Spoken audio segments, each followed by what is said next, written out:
To locate small intestine 3, relax your right hand and point it up towards the ceiling.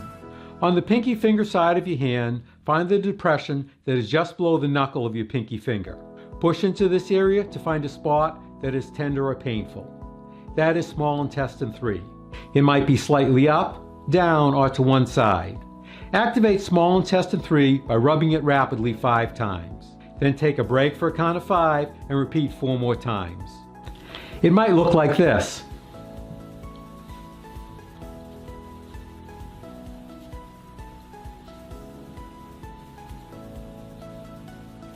Or if you have a Tei Shin, it might look like this.